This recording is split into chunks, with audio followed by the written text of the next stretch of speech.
Facts words में आप सभी का हार्दिक स्वागत, अभिनंदन।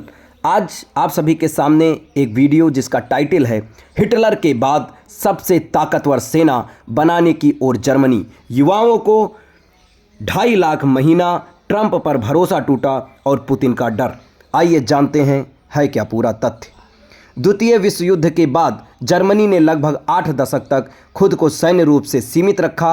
हिटलर के दौर की भयावह यादों के कारण जर्मनी की नीति साफ थी, कम सेना, कम हथियार और शांति पर जोर।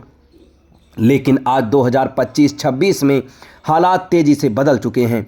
अब जर्मनी खुले तौर पर कह रहा है कि उसे हिटलर के बाद की सबसे शक्तिशाली सेना बनानी है। ये बदलाव अचानक नहीं है, बल्कि इसके पीछे 3 बड़े डर और एक कड़वा सबक छिपा हुआ है। रूस और पुतिन। यूरोप की सबसे बड़ी चिंता यूक्रेन युद्ध के यूरोप की सुरक्षा व्यवस्था को हिला दिया है। रूस ने यह साफ कर दिया है कि वह सैन्य ताकत का खुला इस्तेमाल कर सकता है, अंतर्राष्ट्रीय नियमों से पीछे हट सकता है। जर्मनी को डर है कि अगर रूस यूक्रेन के बाद बाल्टिक देशों या पूर्वी यूरोप की ओर बढ़ा तो यूरोप खुद को बचाने में कमज़ोर साबित हो सकता है। जर्मन रणनीतिकार मानते हैं कि पुतिन सिर्फ ताकत की भाषा समझते हैं, इसलिए कमज़ोर सेना अब विकल्प नहीं रही। ट्रंप का धोखा। अमेरिका अब भरोसेमंद नहीं है। अब तक यूरोप की सुरक्षा का सबसे बड़ा सहारा अमेरिका और नाटो रहे हैं, लेकिन डोनाल्ड ट्रंप की राजनीति ने यूरोप को झकझोर दिया है। ट्रंप साफ कह चुके हैं कि नाटो देशों को अपनी सुरक्षा खुद करनी होगी, अमेरिका हर हाल में मदद नहीं करेगा।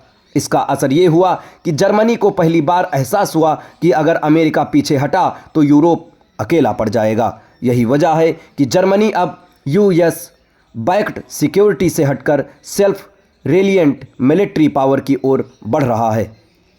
युवाओं को 2.5 लाख महीना सेना क्यों नहीं मिल रही? जर्मनी आज जिस सबसे बड़ी समस्या से जूझ रहा है वह है सैनिकों की कमी।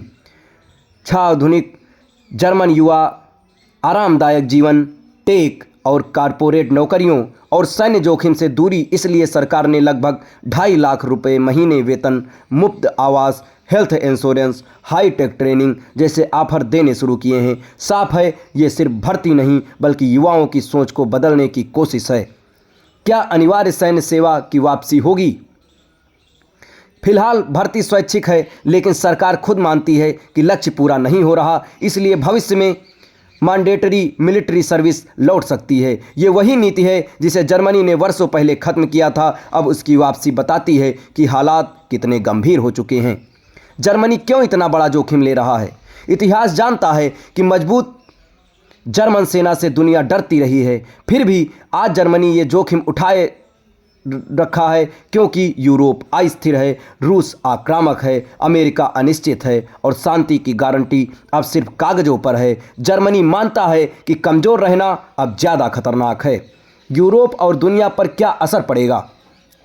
अगर जर्मनी अपनी योजनाओं में सफल होता है तो यूरोप की सैन्य शक्ति अमेरिका पर कम निर्भर होगी, नाटो का संतुलन बदलेगा, रूस यूरोप टकराव और तेज हो सकता है, हथियारों की नई दौड़ शुरू होने की आशंका बढ़ेगी।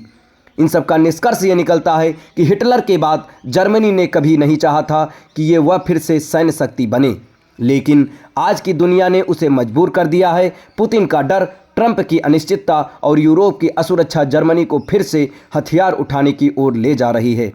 ये सिर्फ जर्मनी की कहानी नहीं, ये उस दुनिया की कहानी है जहां शांति अब तक ताकत के बिना सुरक्षित नहीं रही। ये फैक्ट आपको कैसा लगा? अगर आप इसमें कुछ वीडियोस बनवाना चाहते हैं तो अपने कमेंट बॉक्स में अपना डिस्क्रिप्शन में भेज दें, मैं आपका वीडियो बनाकर तैयार कर दूंगा। और हमारे चैनल के साथ जुड़े रहें। धन्यवाद।